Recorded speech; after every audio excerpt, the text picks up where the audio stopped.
Hi, I'm Hennepin County Attorney Mary Moriarty. Welcome to We Don't Have to Choose. Today's episode is about our youth interrogation policy. When you think about interrogation, that's essentially when police talk to suspects of a crime. Then when it's an adult or a youth, police have to give a Miranda warning. That's how people commonly know it. But there are things that are different about youth, and that's one of the things we will be discussing today. In fact, we will be discussing how we developed and implemented our youth interrogation policy. One thing for everybody to think about as we go through this topic is if your kid, your young person, was being interrogated by police, how would you feel if you or a lawyer was not there? And I think for most people, the answer is pretty clear. And so one of the things we have to think about is if that would not be okay for our own young person, why would it be okay for anybody else's child?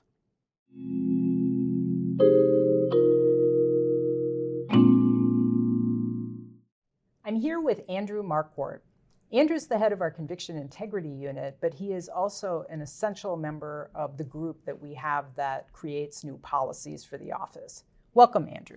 Thank you for having me. So we've asked you to come up with drafts of policies, and we have a whole process of how we develop policies, but you were the person who came up with the first draft of the youth interrogation policy. Can you talk about that? Yeah, so this is a policy that is responding to some major issues that have been subject of quite a bit of conversation and research over the years. We know that youth are different in many ways in terms of their brain development, and that those differences have a whole bunch of consequences that we, working in the criminal legal system, need to be thinking about, including when they are interrogated by police, which is sort of an inherently coercive and high stakes environment where, their life can really be sent in a radically different direction depending on the outcome of those conversations. So can I jump in there on that? You mentioned inherently coercive, and that's not necessarily the police officer's intent, right? Sure. So what is it about that environment that makes it coercive? Well, if we're talking about a what we call a custodial interrogation in legal terms, meaning the young person is in custody, so they cannot leave. By definition, they are not free to leave. So their liberty has been restricted, and there's a very obvious kind of power dynamic there. Even before you start getting into the types of tactics and techniques that officers will sometimes use, and we'll talk about that because that plays into our policy. But we know that for a number of reasons, youth are at heightened risk of false confessions. Now, false confessions is something that can happen in any case. Adults falsely confess too. And sometimes people are surprised to learn how often it can happen. But for young people, it is a significantly bigger issue. So when we're talking about, for example, exonerations, where there was a false confession, for adults, we're talking about 10% of exonerations that was an issue. For defendants under 18, it's more like a third. For defendants under 14, it's a majority of cases involve false confessions. So the younger they get, the bigger that issue looms for a number of reasons. And how do we find out that it was a false confession? Well, so those statistics are coming from the National Registry of Exonerations, which are people who have been kind of formally exonerated in the sense that all their conviction has been vacated and no further charges have been either pursued or they've been acquitted. So that's kind of like the cleanest definition of an exoneration. Many of those are DNA cases. Mm-hmm. Meaning the DNA came in kind of after the fact. Right. So, and that's really often cited as kind of the cleanest data set because those are the cases where, we really have sort of the closest thing we're going to get to absolute truth in cases where there's DNA that absolutely shows with essentially 100% confidence this person did not do it, yet they confessed to it. So why did they confess? And that's sort of working backwards from that. Many researchers have tried to figure out, okay, so why do people falsely confess? And we've learned a lot, and we know some of the reasons.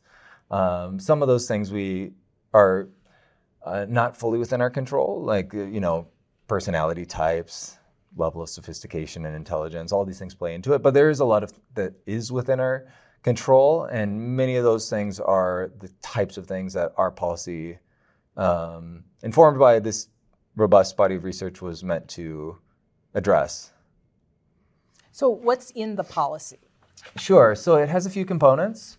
So there's kind of three main parts. So one is non-waivable right to counsel. Second is restricting particularly coercive and problematic techniques. And then the third is, to the extent possible, keeping interrogation activity out of schools.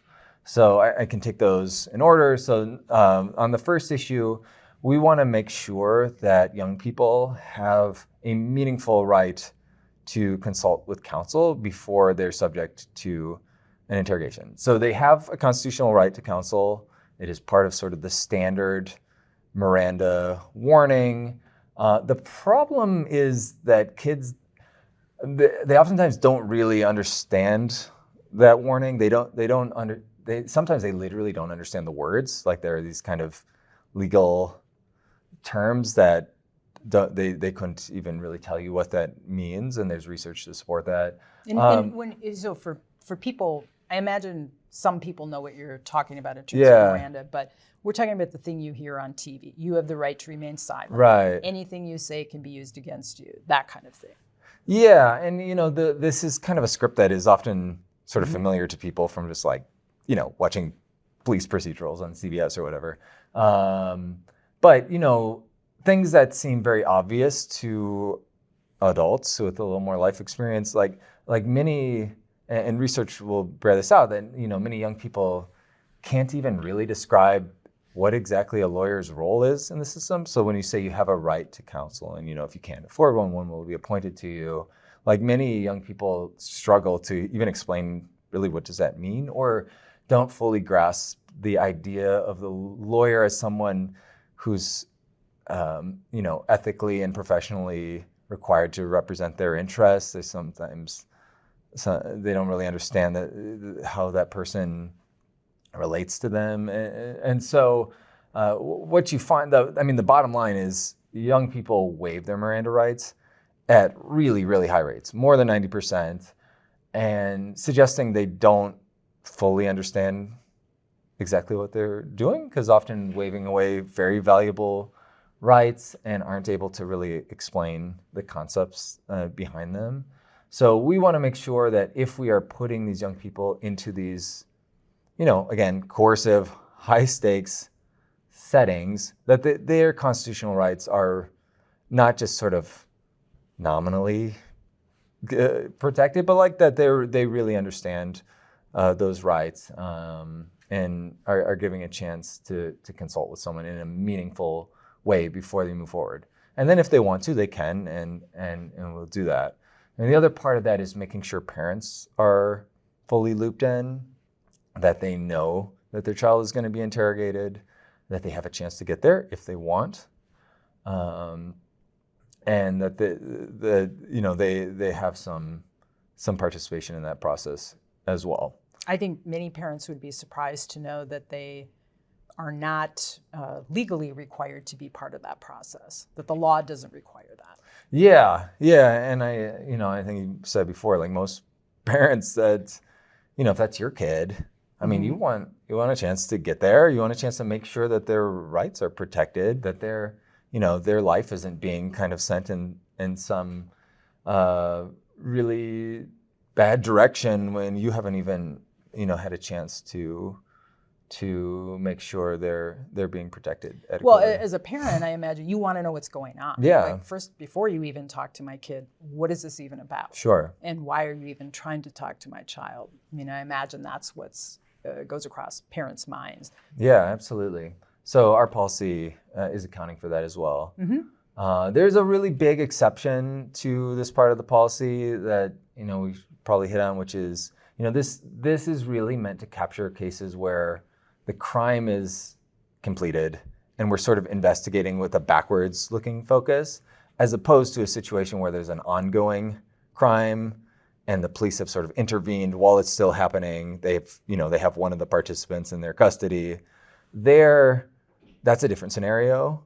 And in that scenario, our policy does allow police to question them right away, even without them having had this opportunity to consult with a lawyer, so long as the questioning is truly directed at like intervening in the ongoing crime, obtaining information that is necessary to stop that crime, as opposed to like solving a case that happened already. And that's really important because let's say a young person had information about a potential school shooting or something that was about to happen or might happen. We don't want to interfere with law enforcement's opportunity to be proactive and try to prevent that situation. Of course not. Yeah.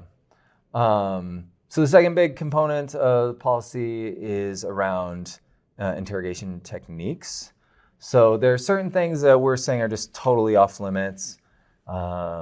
So lying to the suspects about the evidence is extremely coercive, manipulative. Actually, there was legislation passed in Minnesota a couple of years ago that really significantly restricts that practice as it applies to youth. We tighten that up even a little bit further in our policy. And how that manifests itself, because you and I have both listened to a lot of interrogations, is because they have to be recorded here, first of all, in Minnesota. But law enforcement saying, we've got your DNA. Mm-hmm. We have your DNA on the scene, or we have your fingerprint there. So, and when that's not true. And so in the past, at least, law enforcement has been allowed to say that to a suspect, even though it's not true. Yeah, and it can be really psychologically disorienting, particularly for young suspects, and has been shown in many cases to be a contributing factor to false confessions and wrongful convictions. So that kind of thing, use of certain types of like polygraphs and stuff, we've restricted. And then there's a whole set of techniques that there's been quite a bit of research on, often associated with kind of what you call the Reid technique, which was a prevailing method of interrogation kind of in the 20th century, and has been one that many parts of the law enforcement community have started to move away with, but was kind of the dominant mode, and is really focused on extracting a confession. And so the types of techniques we're trying to restrict through our policy, minimization. So that's things that are meant to give the suspect a sense that if you cooperate, things will go better for you. So you'll have officers sort of feeding these kind of narratives to the suspect that tend to kind of diminish the moral culpability, to try and give them sort of a lifeline of a story they could tell that feels psychologically easier for them to accept. I've heard that in terms of, hey, we know you didn't mean to do this. Sure. And anybody could have found themselves in this situation. Mm-hmm. And, you just tell us, that you didn't mean to do it. When identity is an issue. And so the person is made to feel like, oh, well, if I just say that I was the person that was there, then that's what they want, and they'll go lighter on me or something like that. Yeah, and then sort of the flip side of that is what we call maximization, which is kind of going the opposite direction, which is sort of overstating, exaggerating the sort of risk to them of not cooperating. So, I mean, what the officer is trying to do is sort of slowly chip away at the psychological resistance to confession, to try and get them to a point where they're starting to think, hey, it might actually be in my self-interest to confess, whether or not I'm even guilty, because things are going to go so badly if I insist on my innocence. And it kind of sounds like maybe I have a little bit of an out, if I'll at least kind of play ball with the officer. And then these are kind of combined and presenting talk of like kind of a false choice, where Yeah, often, and this will often be done like very explicitly, like either on the where you present the suspect with kind of two paths, both of which are incriminating, but one of which is way worse than the other one. So if it's a homicide case, one you might be like, either on the one hand, you're kind of a depraved, degenerate, psychopathic killer who came here, to inflict suffering, or you're someone who's had kind of a tough go and you never meant to kill anyone. Things kind of got out of hand. And so you can give, if you arrive at that point where, you're kind of pushing them towards one of those paths and sort of pairing that with repeated rejection of any kind of third path, which is like an innocence path. Right. Like rejecting that over and over again to try and get the suspect to feel like that is sort of closed off. Mm-hmm. And I need to sort of accept kind of the best of the bad options, which means admitting to something that maybe I didn't do. Right. And you mentioned the Reid technique. That was a technique that was trained to police officers, and it still is in many places, and you can look it up to find out what that was about. But I think it's maybe one way of understanding it is that I think when lay people think about interrogation, they think law enforcement goes in and says, hey, what happened? Mm-hmm. It's very open-ended. Let us know what happened here. What were you doing? Whereas the Reid technique, I believe, trains law enforcement not to even enter the room until they figured out that they think this is the person that was responsible. Mm-hmm. And so the premise is, I know you did this. I just need you to tell me. In fact, I've seen that over and over. I've seen officers say, hey, we already know you did this, but we just need you to, confirm that for us. And combined with and I know we know you did this, but we don't think you intended to do it. And right. One of the things, at least with the Reid technique, they actually say not to use it on youth, if I recall. Yeah, well, at least certain aspects. So, for example, Reid it's actually a company, Reid and Associates, has acknowledged in some of their literature in recent years that, like the false evidence ploy, so what we were talking about before about like right. lying to defendants about the evidence, they have acknowledged expressly that is particularly dangerous with youth. So they've I don't know that they've recognized that some of the problems that has for adults as well, but even on that, they've started to recognize that some of the problems. And to your point, the Reid technique is, they use the term guilt presumptive. So by the time you're using these techniques, you are assuming they're guilty, and right. the point is to get a confession, not to get as much useful evidence as possible. Now, this is typically the second part of a method, which involves a more neutral set of questions at the beginning, where they're trying to sort of detect deception. And that has its own a whole set of problems associated with it as well. Like the whole idea of police as human lie detectors has been kind of serially debunked, but mm-hmm. it's at the very core of these types of techniques, notwithstanding the science that suggests that has no basis. So with young people, and you talked about what we know about research in young people, if you have an officer that's essentially saying, we know you did this, just tell us you did it. And I imagine at some point, because I know this to be true of adults too, it's like they get to a point where I'm never going to get out of this room unless I say that I did it. But with young people, I'm imagining that happens, and they're also not thinking about what the police might do with that. They're not thinking mm-hmm. about the long-term or the consequences of just agreeing with what law enforcement is saying. Yeah, that's one of the most defining characteristics of the adolescent brain, is the sort of the inability to think of, and to at least to adequately weigh long-term consequences, and there's a sort of short-termism to the adolescent mind that they're thinking like, I need to get out of this room. This is horribly uncomfortable, and he's given me an out. So oftentimes that kind of short-term relief can outweigh thinking about like, oh, what is this actually going to mean for the rest of my life. The one kind of variant on that you have too, which is when you do have someone who is actually innocent, they in some ways can be at even higher risk of a false confession. And the reason for that, and this has been the subject of some study and academic commentary, is if that person is thinking, I know I didn't do this. This is all some big mistake, but I also know I want out of this room. This is terrible.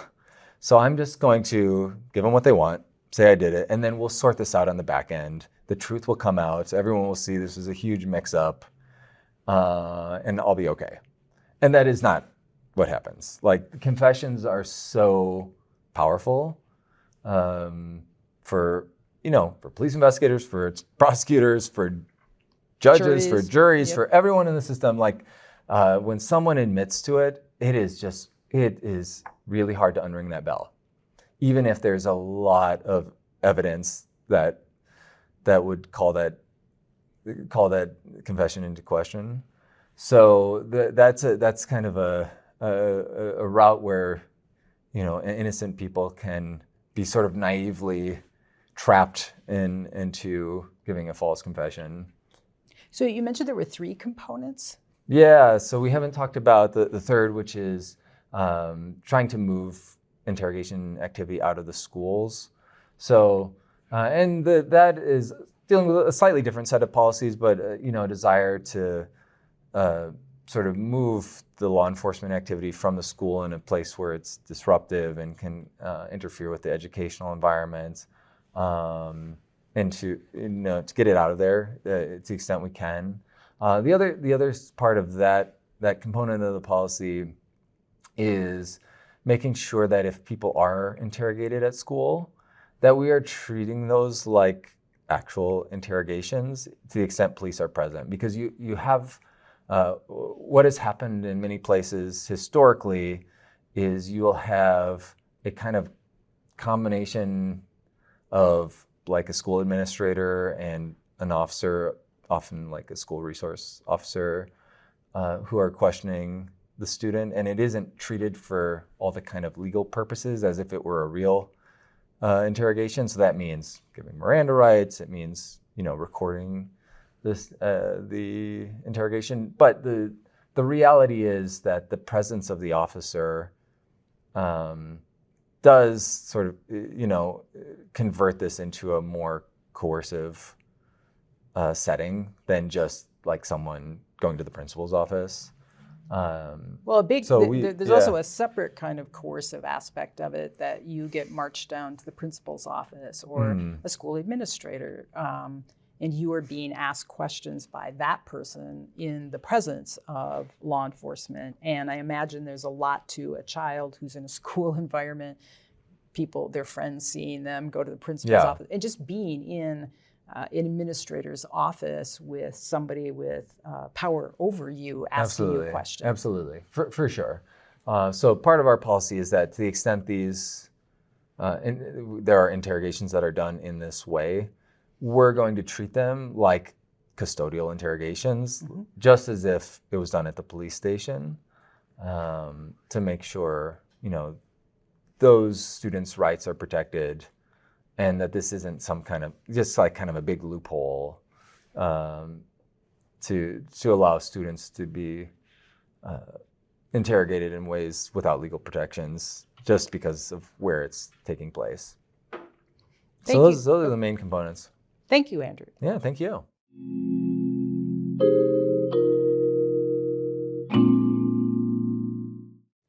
I'm here with Morgan Kuntz. You've heard from him before. He's the head of our criminal divisions, but before that, he was the manager of our youth division. So he's had a lot of experience in listening to interrogations of youth and implementing policy. Welcome, Morgan. Thanks, Mary. So we just heard Andrew talk about his draft of the policy. And I think this is what we do with all of our policies.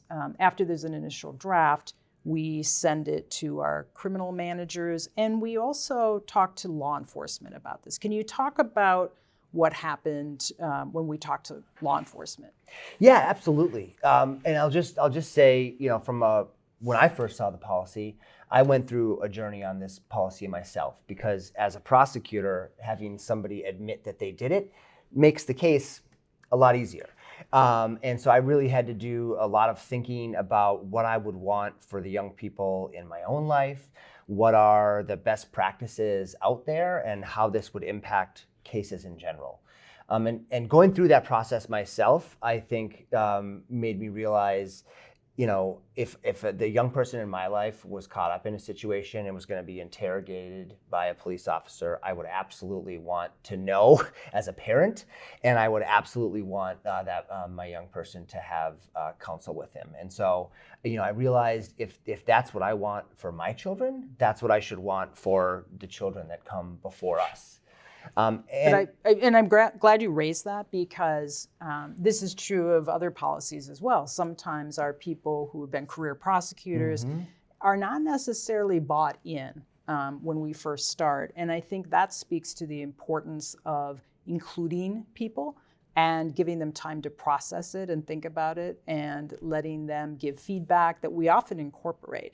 But it is a process. Yep. And I think that's really important, rather than coming in and saying, this is what we're going to do. Yeah. Because people, I have found, when they get to voice their issues about it, we often incorporate them. And just through the process, as you just described, they think through, well, if it's not okay for my kid, how can I justify it being okay for another person's kid? Yeah, 100%. And that's, to answer your first question, that's exactly what we did with our police partners. Our police partners are the ones that are actually doing this work. They're out there investigating these cases. And so it was just always really important that we go to them, we talk about what concerns they may have, we get feedback from them. And so we approached a set of police chiefs who are leaders within Hennepin County, and asked them to come in for a meeting where we talked about the policy.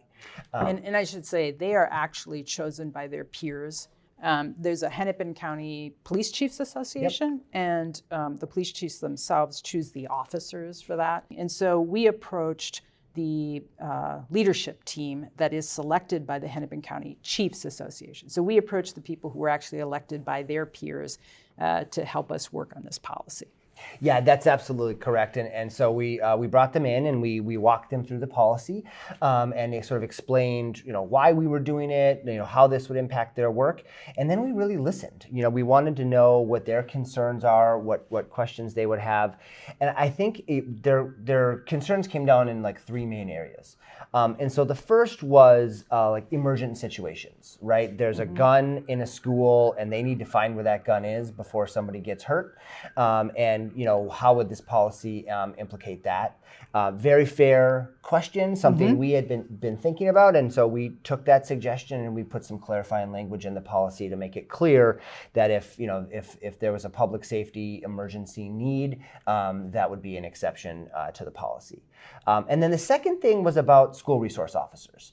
And there are some school districts in Minnesota that use school resource officers and find them very valuable. And what they wanted was to be able to maintain the school resource officer structure within some of their districts. So they were just concerned that this policy would limit the ability of their officers to have relationships with kids at the school, play basketball with them, get to know their families. And so we put some language in the policy to say, no, this is about custodial interrogations. This is about the type of thing you would do a Miranda warning for. It's not about a friendly conversation between a school resource officer and a young person. And then the third thing they were really interested about is how to implement this, right? Because they've received training for years on what's called an enhanced Miranda warning that they give to children, and they've got cards printed, and they've done training on that. And so this new policy goes beyond that, and it asks for more than what has traditionally been called an enhanced Miranda warning. And so they wanted to know how to implement it. And so one of the police departments that we worked with actually really carefully read our policy and came up with sort of like a one-page guide for their officers that we found really good and thought thoughtful, and so we used that as a starting point, and we edited it and worked with them on it, and we ultimately developed what you might call a toolkit, or like sort of a one-page document that police officers can use to guide them through the policy. And we, with those 3 adjustments to the policy, a lot of the departments felt really good about it. And I had multiple conversations with police chiefs, and people on our team had conversations with police chiefs who, said, you know what, Morgan, you know what, Mike or Mary, I have a young person in my life, and I have a son, and if he was interrogated, I would want to be there as his parent, and I would want him to have an attorney. And once they thought about that and read the policy in detail, they got on board with what we were asking of them. And I think often, in my experience with the police chiefs, they really want to know how to explain this to their officers. Yep. Because they know they're going to get questions about it. Absolutely. And they just want to be clear and in their own minds what this means and what it doesn't mean. Yeah, so how about implementation within the office? Absolutely. So implementation within the office. So we talked with all of the criminal managers about this. Obviously, this policy has the largest impact on our youth prosecution division. And so we also sat down and talked with the senior attorney team that leads that team. And then we had trainings with the line staff. So there's about 20 attorneys total that work on these cases. And so we talked with all of them about it. We also did some look back periods. So sort of before the policy was implemented, we went back and looked at some cases that came in to see sort of like how the policy would impact the types of cases and the types of decisions that we made. And one thing was really interesting, which is I think that the policy is really important, and we need to make sure that kids are given proper warnings and access to counsel. But a lot of times the police were already taking caution with these youth, and so what we were asking them to do is just formalize the process a little bit. And so we were pretty confident that with the toolkit in place, with the exceptions in place, that implementing this policy would not negatively impact public safety, and that our police would still be able to present to us cases that we can prove. They would still be able to protect public safety, but they would do it in a way that would just respect the rights of children, would respect what we all know about brain development, and really, quite frankly, make sure that we had valid convictions, that we weren't getting confessions from people in a coercive manner. And so, we spent a lot of time thinking about how we were going to implement it. And so when we finally rolled out the policy, all the pieces were in place, and the implementation has been pretty smooth. I remember some of the questions being, and I'm sure people listening to this probably have these questions too. How many cases, especially when we look back, would we not be, what if we can't charge a really serious case because of this policy? I think that's kind of what it came down to in terms of people's concerns.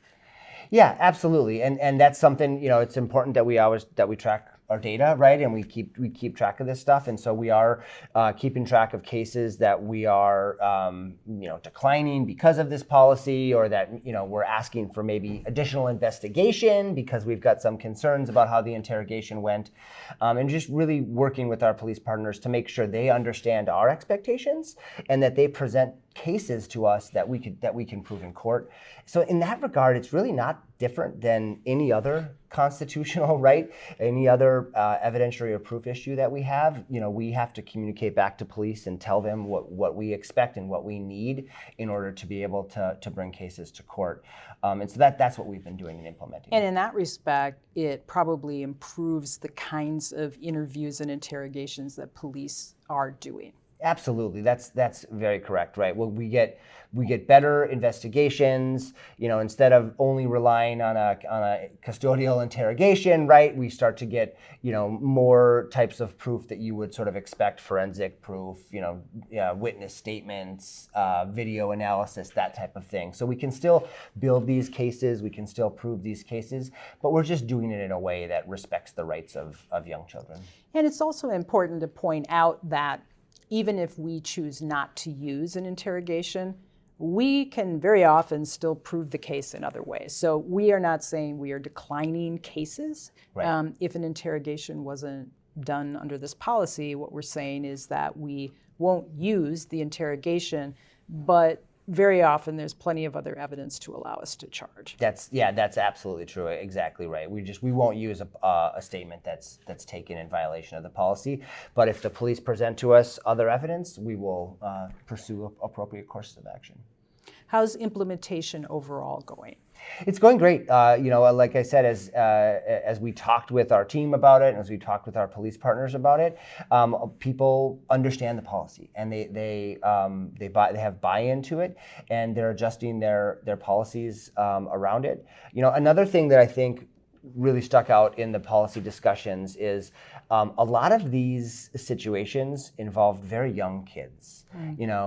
11, 12, 13-year-old children who really had very little experience with the criminal justice system, did not understand what was happening to them, might not have been competent to even face charges, if we brought charges to them. And I think a lot of times, the police, as they started to think about those kids, they realized how these interrogation techniques can be coercive to children like that. There's a lot of buy-in. There are still bumps, right? There are police departments that have been doing it a certain way for a long time and are resistant to change. I think our approach there is to have individual discussions, right? So when an officer submits a case to us and the interrogation was done in violation of the policy, we have a discussion with them about how we are not going to use that in confession, that statement, whatever it is, in court. But here's some ideas of other investigative avenues that we could use to prove this case. Sometimes we don't agree in those conversations, but we owe it to our police partners to tell them what we expect, and then we can all work together. So Morgan, you started out our conversation by talking about your own personal journey here. Yep. Where would you say you and the team and law enforcement, everybody in general, is right now? Yeah, I think we're all learning a lot about juvenile brain science in general, about best practices around juvenile crime. There's been a lot of research and change in the area, and so we're adjusting all of our practices to do right by our community.